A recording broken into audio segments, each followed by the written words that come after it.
Hi students, now let us discuss remaining 2020 Physics KCT questions. Here question number 31. In a given circuit, the resonance frequency is, so here is given as, this is given as L and this is given as C, and he is asking what is the resonance frequency. That means F is how much, that is the question. As we know that the circuit is under resonance. Resonance means we know that inductive reactance should be equals to capacitive reactance. That means omega L is equals to 1 by omega C. This implies omega square is equal to 1 by LC, or omega is equal to 1 by root of LC. This can be written as 2 pi F is equals to 1 by root of LC, or F is equals to 1 by 2 pi root of LC. So here L and C is given. If you substitute these two values here, we will get the F value. Therefore F value is, F is equals to 1592.34 Hertz. This much of answer we will get. So first option is correct. Now question number 32. A light beam of intensity 20 watt per centimeter square is incident normally on a perfectly reflecting surface of sides 25 centimeter into 15 centimeter. The momentum imparted to the surface by the light per second is. So here is asking, this is the perfectly reflecting surface on which a light is allowed to fall on it. Let us say its momentum is, say, that is P. This is in downward direction. After this, when it is reflected back, now the momentum will be in a upward direction. Now it is in upward direction. Therefore the change in momentum, that is asking that momentum imparted to the surface per second, that is the change in momentum which is imparted to it is given by P minus of minus P, change in momentum. One is down positive, another is in up. So change in momentum we can write it as 2 times of P. For this we know that one formula, as the radiation is falling down, it is having an energy, that is E is equals to mc square according to Einstein equation. From this I can write E by C is equals to mc. Therefore here this mc is nothing but this P only. So therefore I can write here, from this I can write 2P is equals to 2 times of mc, which is equals to 2E by C. Since we know that intensity I is equals to energy radiated per second per area, this is called intensity. From this we write E is equals to I into A, we can write I into A, we can write. So from this, if you substitute this E value here, we can write here 2 by C into, instead of E I can write I into A. So this is the total momentum, that is 2P. So this is the momentum imparted. So this is the momentum imparted. So here I value is given here, this is I, and this is A value, that is given as this one, area, length into breadth as given, and C is nothing but this is velocity of light. After substituting this value you will get the answer, that is 5 into 10 power of minus 5 kg per meter second, kg meter per second. So this is the answer. Therefore first option is correct. Now question number 33. An object approaches a convergent lens from left of the lens with a uniform speed 5 meter per second and stops at the focus. the image will moves away from the lens with a non-uniform acceleration. So this is the correct option. Now question number 34. The refracting angle of a prism is A and refractive index of a material prism is cot A by 2. The angle of minimum deviation is. So is asking minimum deviation. As we know that a refractive index n is equals to sine of A plus dm by 2 whole divided by sine A by 2. We know this formula. And here according to the problem is telling that refractive index is given as cot A by 2, that is cot A by 2, that is equals to sine A plus dm by 2 whole divided by sine A by 2 we can write. Here cot can be written as cos by sine, that is this can be written as cos A by 2 divided by sine A by 2, that is equals to sine A plus dm by 2 whole divided by sine A by 2. Therefore here sine A by 2 sine A by 2 get cancelled. What is left here?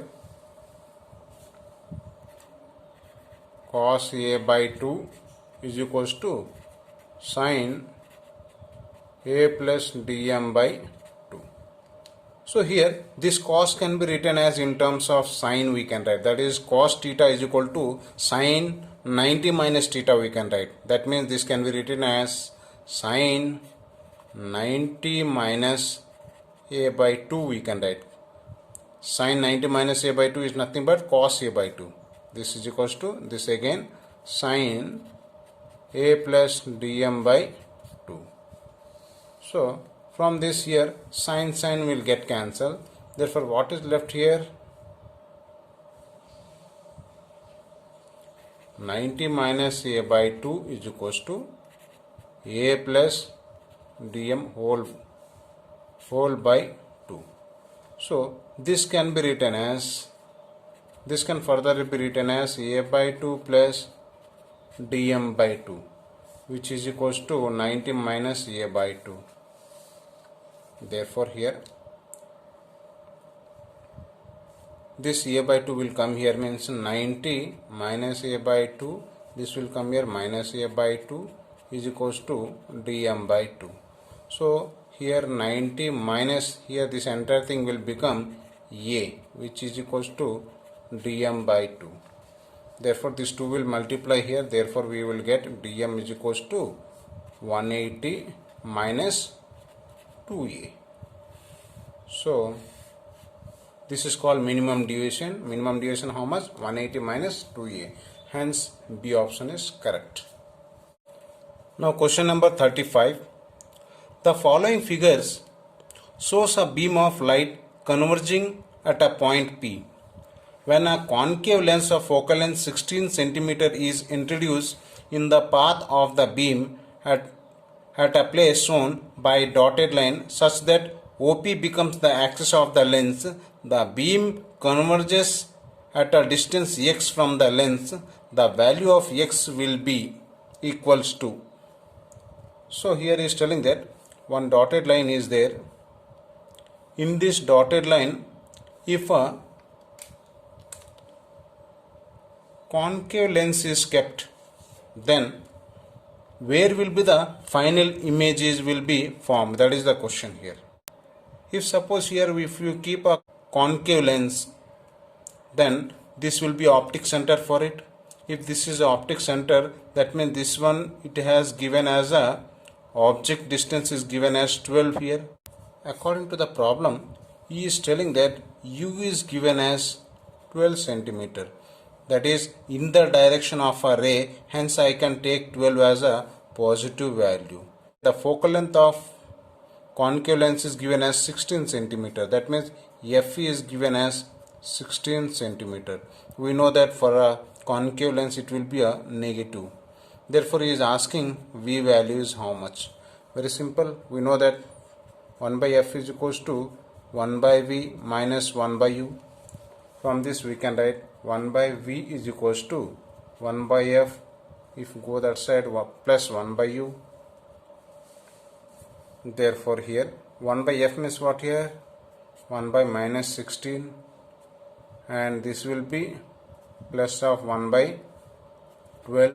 Therefore if you take LCM, we will get this one as a 48.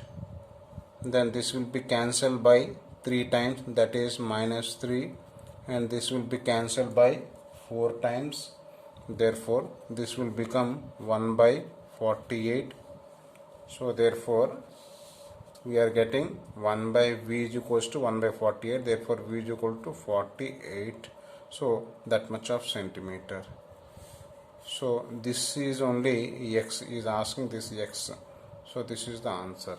So hence B option is correct.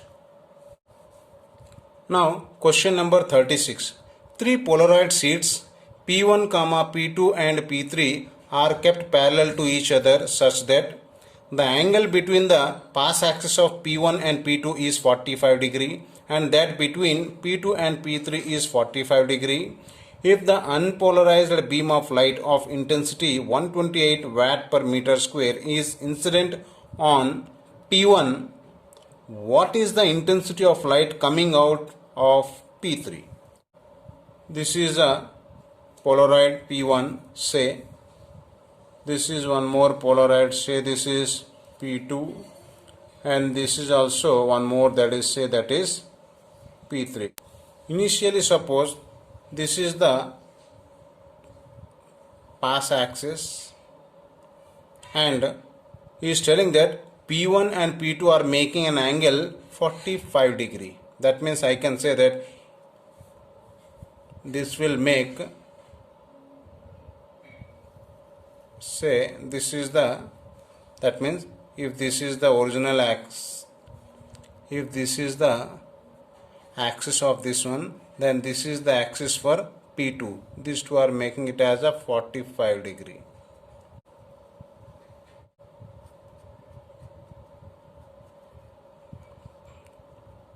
So this is also 45 degree. That means if this is for P1, if this is P1, this axis is of P2, this is P2, then this is of P3. Light is allowed to pass through it. If the intensity at this point I naught suppose, then after passing through the first Polaroid, we know that half of the intensity will be reduced and it will come out by I naught by 2. That is, half of the value will reduce. Electrical vectors will reduce half of its value. Therefore, when this is passing through Polaroid 2, then what happens when it is coming here? Let us say when it is coming here, let us say that I am taking it as a I1.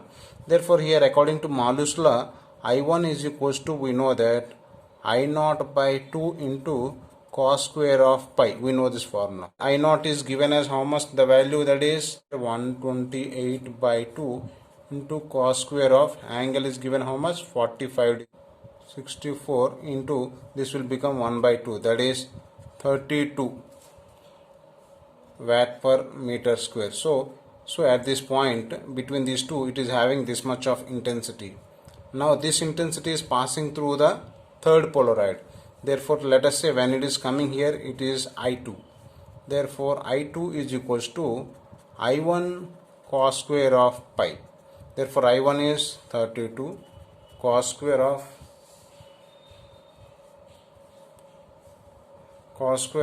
45 degree. Therefore 32 into this will become 1 by 2, that is equals to 16 watt per meter square. So therefore this is the answer for the following question. So option A is correct. Now question number 37. Two poles are separated by a distance of 3.14 meter. The resolving power of human eye is 1 minute of an arc. the maximum distance from which he can identify the two poles distinctly is, if two poles are there which are say separated by a distance, say that is small d, and if the human eye is seeing from here, suppose say we are seeing from here,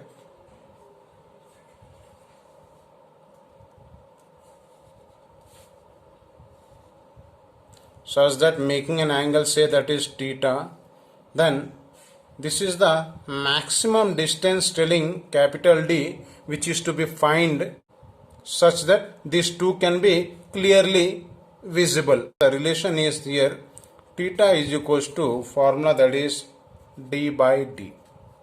So here therefore this implies that capital D is equals to small d by theta. So here theta is given as 1 minute. So here first of all we have to calculate the theta value. Theta is nothing but is equals to 1 minute, which is nothing but we can say 1 by 60 degree, which is nothing but 1 by 60 degree means 1 by 60 into 1 degree value is pi by 180, whose value is, after calculation this we will get pi by 10800. We will substitute this value. Already here d value, small d value is given as this much. So therefore from this formula d is equals to, small d is how much, 3.14 divided by pi by 10800. So here it will go up, this almost the pi value, these two are same, so these two will get cancelled, it will go up, that means 10800. This can be written as 10 or 10.8 into 10 power of 3 we can write d value. That means we can say that 10.8 kilometers. So this is the d value. Hence we can say that option 3 is correct. Now question number 38. In Young's double slit experiment, the distance between the slits and the screen is 1.2 meter and the distance between the two slits is 2.4 millimeter.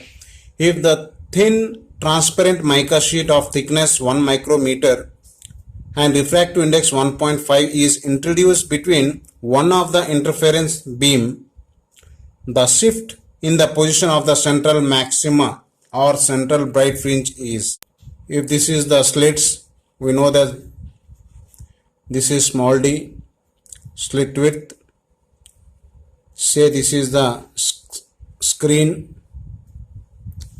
and the distance between the slit and the screen is say that is capital D. As we know that generally of say here n betas are formed here, suppose, then the central maxima or central bright will be formed at this position. We know this very well.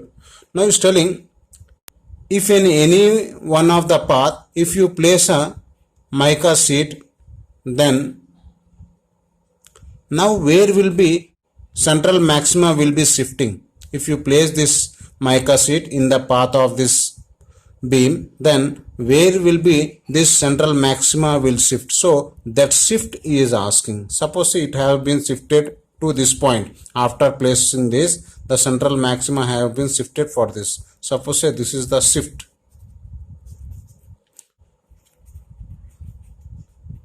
Shift in the position of central maxima is given by, we are having a formula that is mu minus 1 into T capital D by small d. So this is the formula, we know this. So if you take this as a delta x, suppose shift, then I can say this as a delta x. So here Mu is nothing but refractive index, which is given as 1.5, 1.5 minus 1.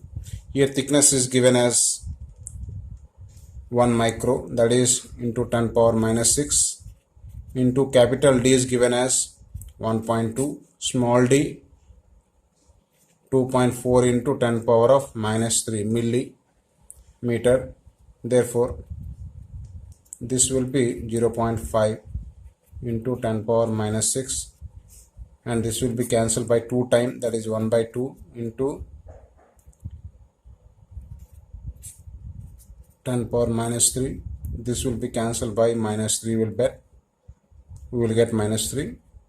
Therefore 1 by 2 is nothing but 0.5. 0.5 into 0.5 we can get, that is 0.25 into here 1 10 power of minus 3 is left, that is 0.25. This is milli, so millimeter. So this is the correct answer. So we can say B option is correct. Now question number 39.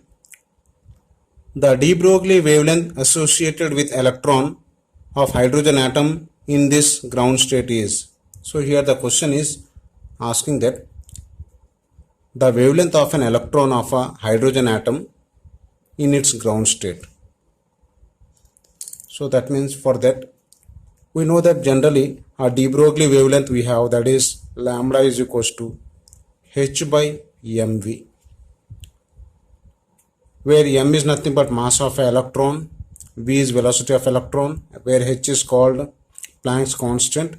If you substitute this, we can get the lambda value. So for this we required is velocity. For this we know that a kinetic energy formula, or generally energy formula of a nth orbit, that is given by, say first this as a equation 1. Nth orbit energy is given by, we know this, minus 13.6 by n square. We know this formula very well. This is in electron volt. In terms of joule, if you write, this can be written as minus 21.76 into 10 power of minus 19 volt. That means, sorry, joule. So here this is in terms of electron volt, this one n square. This is in terms of joule is this expression. This is in terms of electron volt, this is the expression. Nothing but if you multiply this electron with this 13.6, you will get this value. So this is the in terms of joule. So here this energy is nothing but, we can say this as a kinetic energy only. We can say this as a kinetic energy. Moreover, he is asking for a first orbit. Ground state means, for ground state we can say that n is equals to 1. That means this En is nothing but is equals to kinetic energy only, which is this become 1. Therefore we can write 21.76 into 10 power of minus 19. So this much of energy we can write. I have taken here a magnitude of this. Therefore this formula we have half m v square is equals to 2176 into v square is equals to 2 into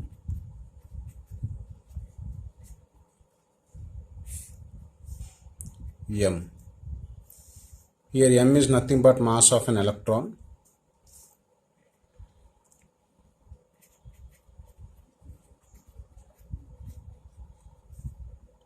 Mass of an electron, that is, so this is v square value. To find out v, we have to write the root value. Therefore after solving this, we will get that this value will be equals to 2.188 into 10 power of 6 meter per second. So this is the velocity we are getting. So this is called velocity of an electron in the ground state. Now this we have to substitute in this equation. Then we will get the wavelength of an electron in a ground state. Therefore wavelength of an electron is given by lambda is equals to h by mv. H means we know that is Planck's constant. Its value is 6.626 into 10 power of minus 34 divided by m means mass of an electron, 9.1 into 10 power of minus 31 into v means we got here, that is 2.188 into 10 power of 6. After solving this, we will get the answer, that is 3.33 into 10 power of minus 10 meter, which is nothing but 3.33 angstrom unit. So this is the answer. So from this we will get that answer D is correct. Now question number 40. The following graph represents the variation of photocurrent with anode potential for a metal surface. Here I1 and I2 and I3 represents the intensity. Nu1, Nu2 and Nu3 represents the frequency for the curves 1, 2 and 3 respectively. Then which of the following is correct? These two lines represent the saturation current. This is the intensity I1. Then this is also same saturation current for the two curves. That means I can say that here I2 is equals to I3. That means these two intensities are equal. And since here it is having a same potential for the both 1 and 2, hence we can say that here the frequency, that is Nu1, this is Nu2, Nu1 and Nu2 both are equal for a same stopping potential. Hence we can say that from this, here I1 is not equals to I2. These two are not equal. Hence we can say that a C option is correct. Now question number 41. The period of revolution of an electron revolving in a nth orbit of hydrogen atom is proportional to. So is asking period, that is time period is proportional to which of the following is correct is asking. As we know that radius of a nth orbit is directly proportional to n square, and similarly we also know that velocity of an electron in a nth orbit is directly proportional to 1 by n. This we know very well. Therefore, since we know that velocity is equals to distance by time, that is distance of a orbit is, that is 2 pi rn by time t. From this I can write t, that is nth time for a nth orbit. So Tn is equals to 2 pi Rn by Vn. Tn is proportional to, I can write Rn by Vn I can write. From this it is quite clear that Rn means what here? N square. What is here Vn means? Vn is nothing but 1 by n. So 1 by n. So if it is going up, then it will become n cube. So therefore that means I can say that Tn is proportional to n cube. So this option is correct. So hence we can say that first option is correct. Now question number 42. Angular momentum of an electron in a hydrogen atom is 3h by 2 pi, where h is called Planck's constant. The kinetic energy of an electron is. So here is given that angular momentum, that is L is equals to, he has given that 3h by 2 pi.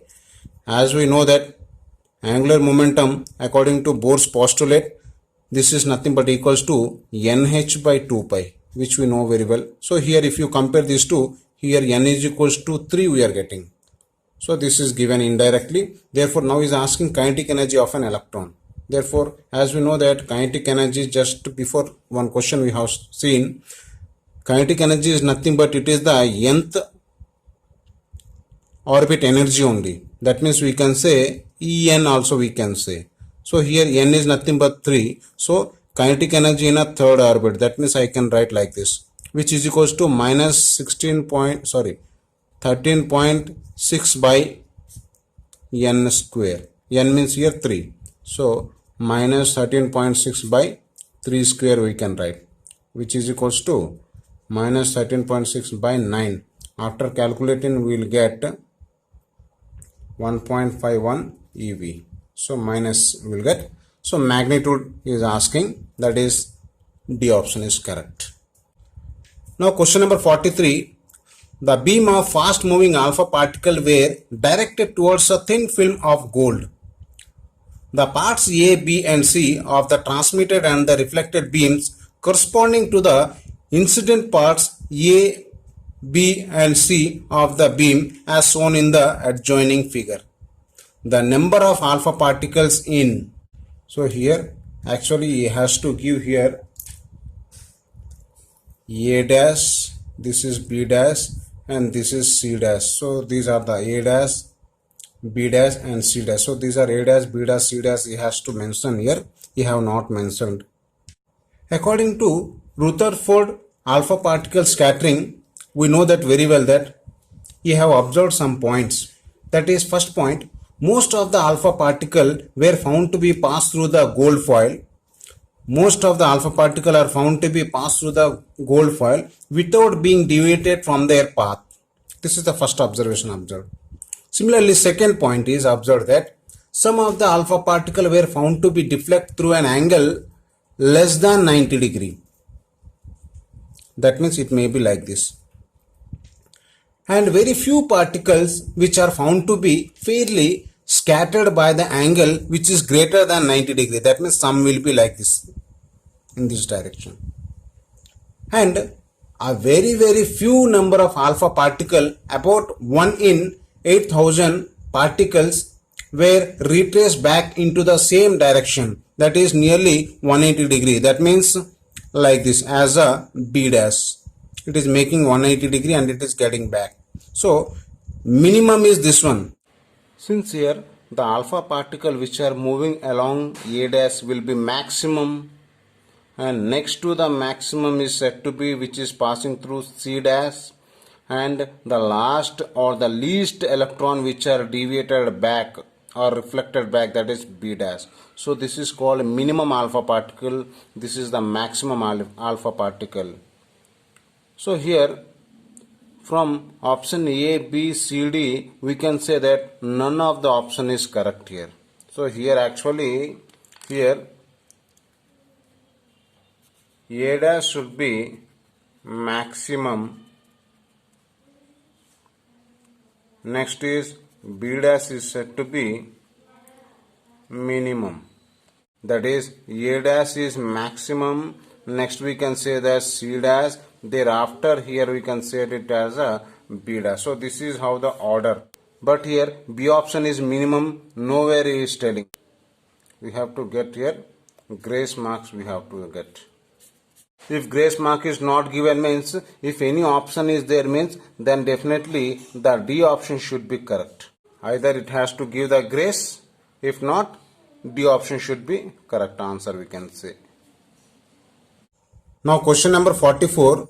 Two protons are kept at a separation of 10 nanometer.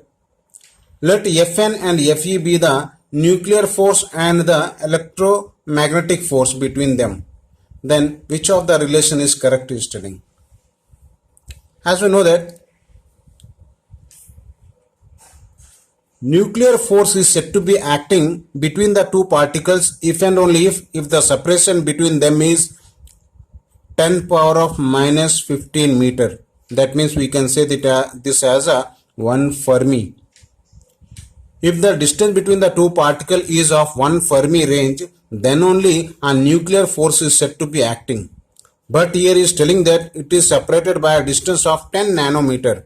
That is 10 nanometer means 10 into 10 power of minus 9 meter means 10 power of minus 8 meter is telling. So this separation is much greater than that of the 10 power of minus 15 meter. So hence we can say that the particle which are separated by this much, definitely nuclear force does not act much. It will be weak. Whereas due to the charge on this both the particles, a electrostatic force is said to be acting, which we call it as a Fe. Definitely it will dominate this. So hence we can say that here Fe is greater than or much greater than Fn we can say. Hence we can say that D option is correct. Now question number 45. During minus beta decay, during this negative beta decay, we know that inside a nucleus, neutron is going to be decays into to give proton, electron, and also one anti-neutrino particle. So here we can say that during beta decay, a neutron in a nucleus decays, emitted an electron. So here electron is there. So this option is correct. Now question number 46. A radioactive element has half-life of 15 years. What is the fraction that will decay in 30 years? As we know that one formula, that is n by n naught is equals to 1 by 2 whole power t by capital T. So here n by n naught is nothing but it is the fraction which is left after decay. So here given half-life, that is capital T, is given as 15 years, small t is given as 30 years, this is given here. Therefore from this formula, n by n naught is equals to 1 by 2 30 by 15, that means it will get 2, so 1 by 4. So n by n naught value I got 1 by 4.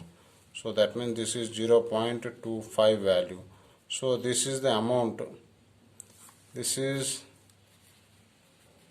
remaining, this is a remaining sample. Therefore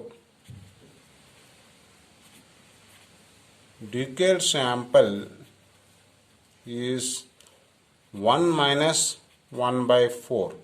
1 is the total amount of sample, this is the remaining sample. So in total if you take this remaining, then what is the decayed you will get, that is decayed sample is given by, that is 3 by 4, which is nothing but 0.75. So this is the decayed sample. So first option is correct.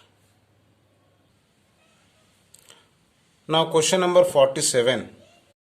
A 220 volt AC supply is connected between A and B as shown in figure. What will be the potential difference V across the capacitor? So he is asking the potential difference across the C is how much. So as we know that if suppose 220 volt is applied across this A and B, that means if you take this as positive and if we take this as negative, then we can say that if this is positive, if this is negative, then for the first half of the cycle, as is telling AC, first half of the cycle it will behave like a forward bias, and for the second half of the cycle it will behave like a reverse bias. Means this we can say it as a, it will work like a half wave rectifier. So for the first half of the cycle the capacitor will get charges, and for the second negative pulse it will be no charge. So in this way this will alternately, the capacitor will get charge and once without charge, like this. So here he is trying to find out the value of potential difference across it. So therefore here is given as 220 is nothing but this is VRMS value he has given, that is 220 volt he has given. Therefore when it gets charged means total it is fully it will be charged, that is peak value it will be charged, which we can say that is V naught. So that he is telling that say it as he told to V. Therefore we know that VRMS is equals to V naught by root 2. We know this value very well. Therefore V naught is equals to root 2 VRMS. Therefore root 2 into VRMS value is given as 220. That means 220 root 2 volts. So this is the V naught value. So V naught is nothing but here V only. So hence we can say that B option is correct. Now question number 48. In the following circuit, what are the value of P and Q? So here very clear that here two NAND gates are there. We know that from a table, let us see this table. Here we are having a table, that is, if the input A is 0, if B is 0, then for AND it will be 0, for a NAND it will be 1. And NAND is nothing but inverse of AND. We know this very well. So from this table it is quite clear that out of two input, if any one of the input is 0, then the NAND value output is 1 we are saying. That means see here 0, 1. Here one input is 0, there 1. Here also one of the input is 0, then again 1. So that means if any one of the input is 0, then the NAND output is said to be 1. So from this we can see here, out of these two, suppose here it is 0. Whether you take 0 or you take 1 here, definitely the output will be definitely 1. Why? Because one of this is 0, so definitely the output will be 1. If this is 1, this 1 will go here. That means this is 1. 1, 1. Then the output will be here. 1, 1. The output will be, for a NAND it is 0. That means the output will be 0. That means for P you got, that means for Q you got as 1, for which the P is 0. So 0, 1 is answer. So D option is correct. Now question number 49. A positive hole in a semiconductor is, we know that positive hole is nothing but it is the vacancy created by the electron only. So here in this, if you see, the vacancy created when an electron leaves a covalent bond. So this option is correct. Now question number 50. Two long straight parallel wire are a distance 2d apart. They carry a steady equal current flowing out of the plane of the paper. The variation of magnetic field B along the x-axis dash is given by. Suppose say he is telling two wires are there which is coming outward. So let us say this is the one current, this is one more current wire. It is perpendicular to the paper and it is coming outside. According to thumb rule, we can say that if this is a current moving upward, then a curling finger will give the magnetic field around it. That means the magnetic field will be around the like this. So in this direction it will be. That means this is the direction of magnetic field. For this also same, like this only.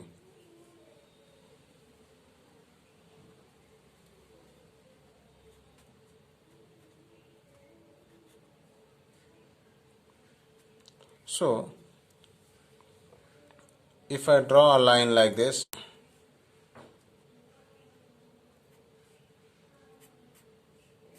from the center if I draw,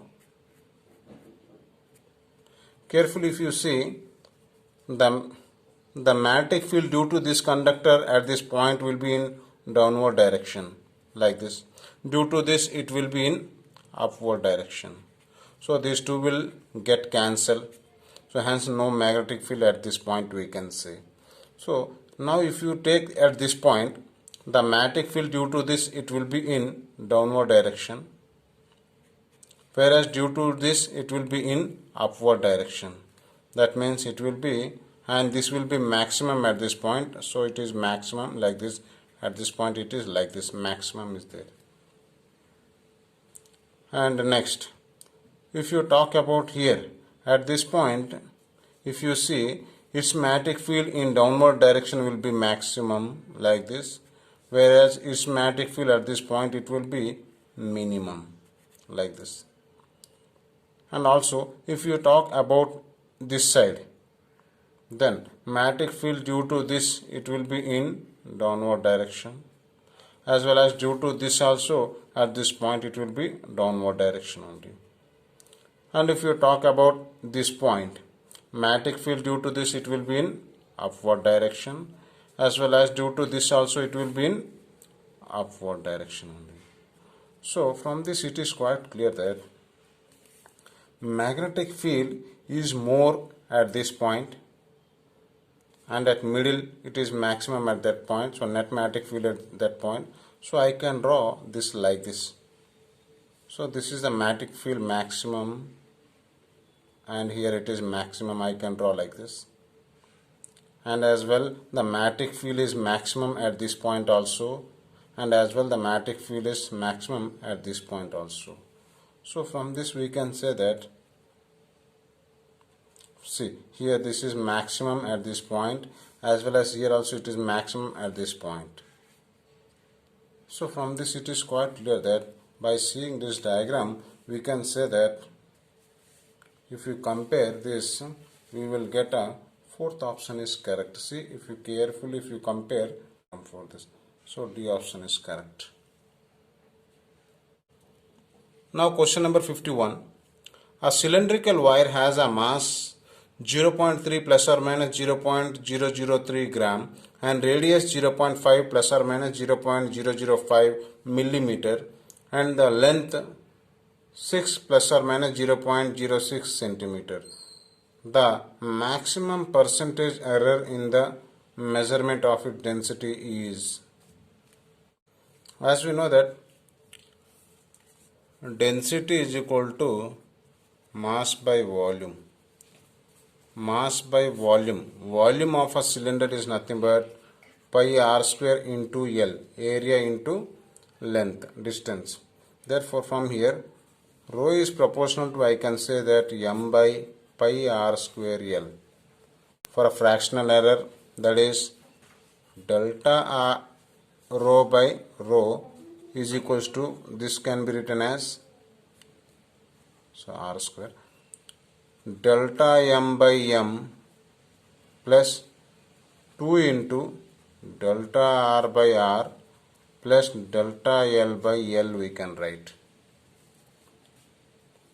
To get the percentage error, we have to multiply with 100. That is delta rho by rho into 100 is equals to delta m by m plus 2 into delta r by r plus delta L by L into 100.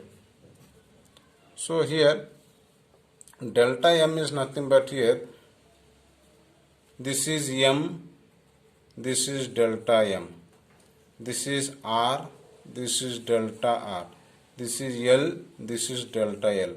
After substituting this value, that is 0.003 by 0.3 plus 2 into 0.005 by 0.5 plus 0.06 by 6 into 100. After solving this, we will get the answer, that is 4 you will get. So this is the correct option, that is B option is correct. Now question number 52. At a metro station, a girl walks up a stationary escalator in 20 seconds. If she remains stationary on the accelerator, then the accelerator takes her up in 30 seconds. The time taken by her to walk up on the moving escalator will be. If this is an accelerator which is in rest state, let us say its distance is, total distance is, say that is d. Here a girl is moving, say with a velocity vg. This accelerator is in rest state and the girl is moving with velocity vg. Therefore the velocity of girl is equal to distance by time taken, say that is t1. So here this t1 is given as 20 seconds. This is the one condition given. Now is telling second time if the accelerator is in motion state, and during this time a girl is in rest state, that is velocity of girl is equals to 0 is telling. So during this case the same distance has traveled, that is in time t2, which is given as in 30 seconds, that is velocity of accelerator. Let us say now here accelerator is moving with the velocity ve. Therefore here now accelerator is moving distance by time, say that is t2.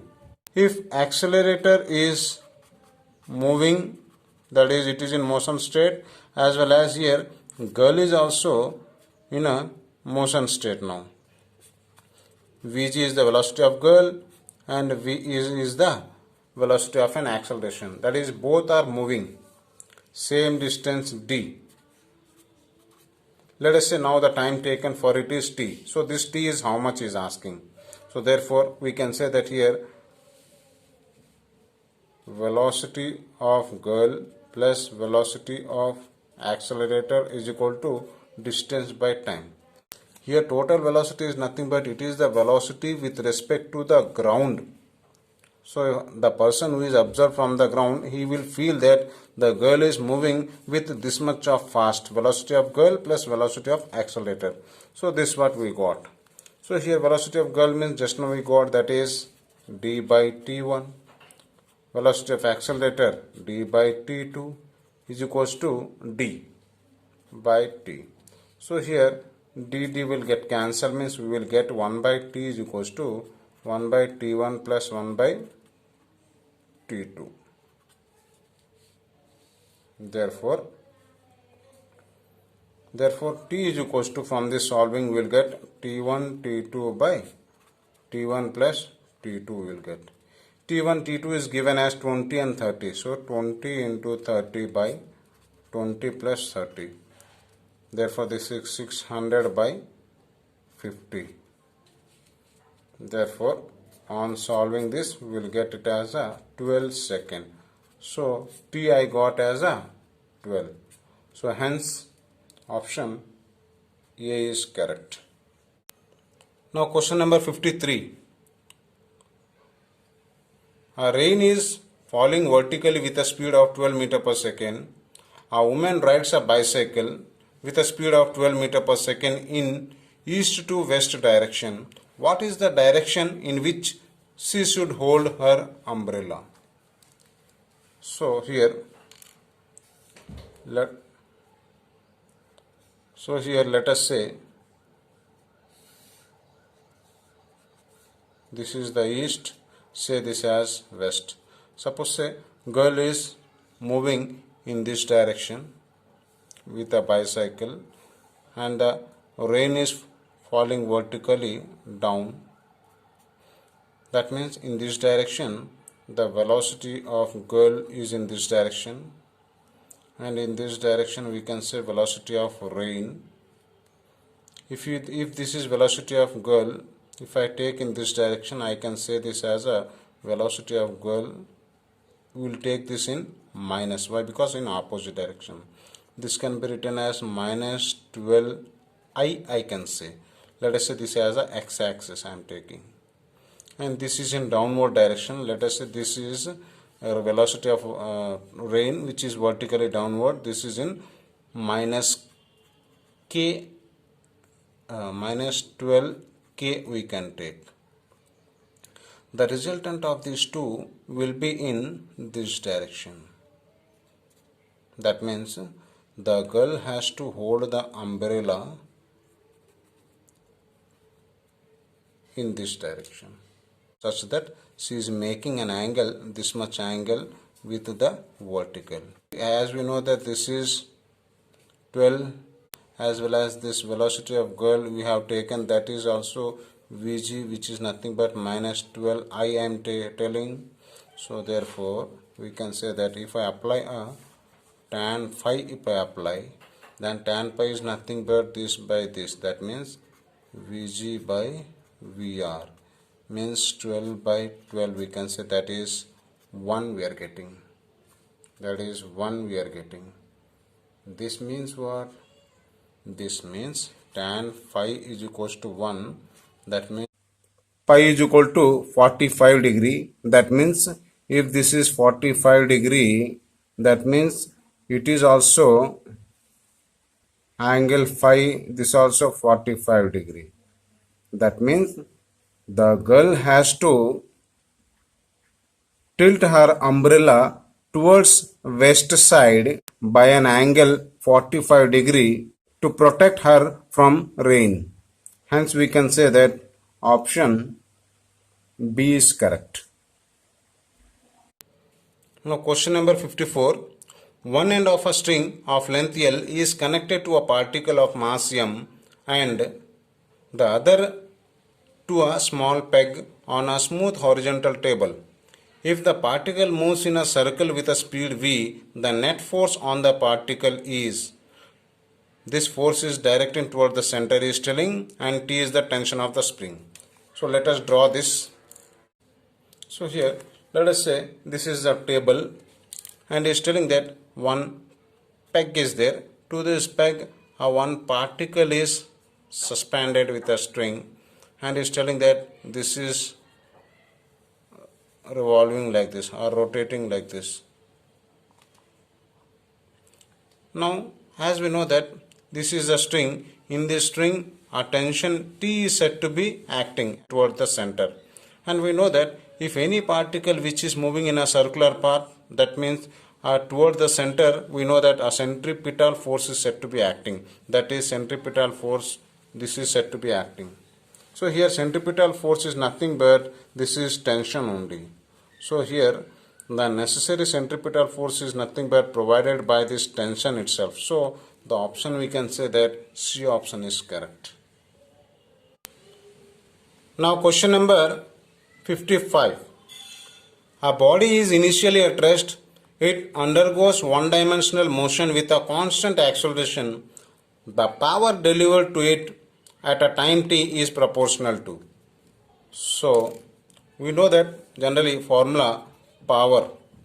Power is nothing but we can say that it is work by time, or also we can say work is nothing but energy. That means energy by time also we can say. Work by time or energy by time also we can say. So here as the particle is moving, that is one dimensional motion is telling. So this energy is nothing but I can say kinetic energy, that is half mv square by time t we can take. So here time t, here velocity v is nothing but we can also say that velocity v is equal to acceleration into time t. We can say this formula. So therefore half m into, instead of this we can write a into t whole square by time t, that is equals to half m a square t square by t. This is the power p. So here t get cancelled, therefore half m a square into t.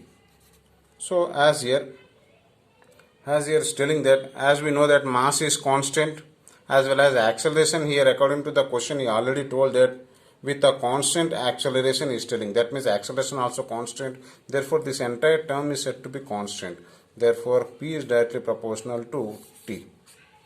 So hence we can say that here D option is correct. Now question number 56. A thin uniform rectangular plate of mass 2 kg is placed in xy plane as shown in figure. The moment of inertia about x-axis is 0.2 kg per kg meter square, and moment of inertia about y-axis is given as 0.3 kg meter square, and the radius of gyration of the plate about the axis passing through O and perpendicular to the plane of the plate is. From perpendicular axis theorem, according to perpendicular axis theorem, we know that Iz is equals to Ix plus Iy. If these three are mutually perpendicular to each other, then we can have this formula. So here also about x is telling us this much and about y is given as this much, and is asking the radius of gyration about this is asking. That means we can write this formula. So here Ix is how much? 0.2 plus 0.3, that means 0.5 kg meter square. So I got Iz has this much. And we also know one formula, since Iz is equal to m into k square, where k is nothing but radius of gyration. From this is asking to find k. Therefore k square is equal to Iz by m. So here Iz we just now we got, that is 0.5 by m. M is how much given? 2. That is 2. So k square is equal to, that is here 0.5. This will go means 2 times of 0.5. That is whole square we will get. So therefore this if we cancel, therefore I will get this one. K is equals to, I am getting 0.5 meter, we are getting 50 centimeter. So K value is this much. Hence we can say that C option is correct. Now question number 57. The value of acceleration due to gravity at a height of 10 km from the surface of the earth is x. At what depth inside the earth is the value of acceleration due to gravity has the same value x? If this is the earth, above the height, that is 10 km, this is given as h. At this point he is telling that gravity is x, is telling. Now he is telling what is the distance d for which the same x, means same gravity, will be inside, is telling. That means at this point we know that generally this we will represent it with letter D, GD, and at this point height we will represent this with GH. So these two are equal, is telling, equal to x is telling. That means GH is equals to GD is equals to, is telling it as x. So we know that generally this formula we know very well, that is G into 1 minus 2h by capital R is equals to this one, G into 1 minus D by R. This thing we know very well. So from this GG will get cancelled, 1 also will get cancelled. Therefore here RR also will get cancelled. After this we will get here minus minus cancel. 2h is equals to D we are getting. Therefore D is equals to 2h we are getting. So from this 2 into h is given as how much here according to problem? 10 km. So 10 km, that is 20 km. So D value is how much? 20 km. So hence D option is correct. Now question number 58. Young's modulus of a perfect rigid body is, as we know that Young's modulus formula, Young's modulus is nothing but stress by strain. Stress means force by area, strain means delta L by L, change in dimension by original dimension we can say, or F by A delta L L. So here from this it is quite clear that Young's modulus is, we can say, directly proportional to, if you take this value, that is 1 by delta L. So why I am writing this value? Because this is almost 0 for perfect rigid body. For a perfect rigid body, this value will be 0. So therefore if 1 by 0 means, we can say that this is infinity. So this value will be infinity. Hence we can say A option is correct. Now question number 59. A wheel starting from rest gains an angular velocity of 10 radian per second. After uniform acceleration for 5 seconds, the total angle through which it has turned is. So here given initially is telling that the wheel is at rest position. That means initial angular velocity is equals to 0.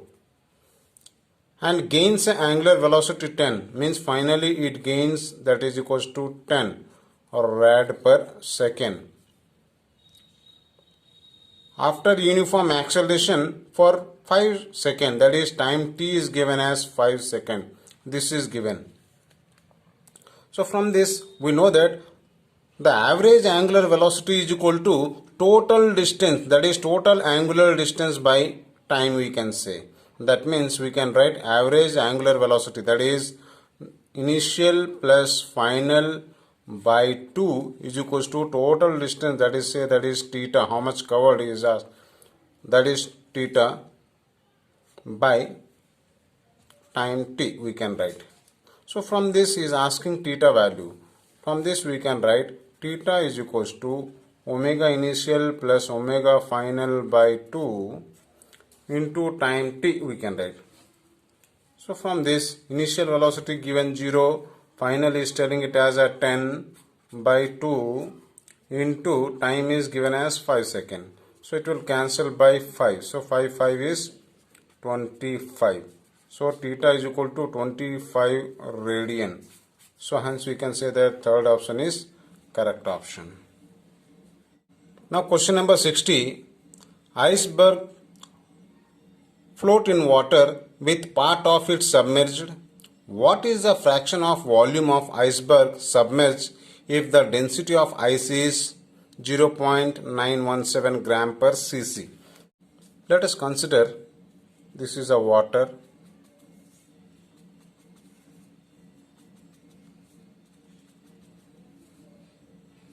Say this is the iceberg. Say initially the volume of the iceberg is, say that is volume V. Say out of this X volume of iceberg is floating. That means inside V minus X of volume of iceberg is submerged. So this much of volume is submerged and X volume is floating outside. Therefore, according to Archimedes principle, we know that upthrust is nothing but is equals to weight of this iceberg. So from this we can say that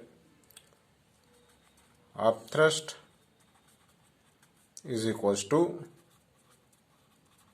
weight of iceberg, we can say. So upthrust is nothing but, what is upthrust means? Upthrust can also say that the amount of volume displaced by this iceberg. So that means this much of volume of water have been displaced, which is nothing but equals to upthrust. So therefore I can say amount of water displaced also is equals to weight of iceberg, we can say. So now from this we can calculate that amount of water displaced, water weight we have to write here. Weight is nothing but volume into density into gravity. So therefore volume of water which is displaced means that is nothing but this much, that is which is nothing but V minus X. So therefore I can write V minus X, this is the volume displaced, water density say that is rho W into gravity G is equals to weight of the ice which is nothing but volume total into density gravity. So these two will get cancelled. Therefore from this we can write V minus X by V is equals to rho of ice by rho of water. So this fraction is asking, this is nothing but the amount how much it is submerged. So this is the fraction is asking, which is equals to, this value is given as 0.917, and for water generally 1 gram per cc water density. So final answer is how much? 0.917. So hence this is the answer. Hence C option is correct.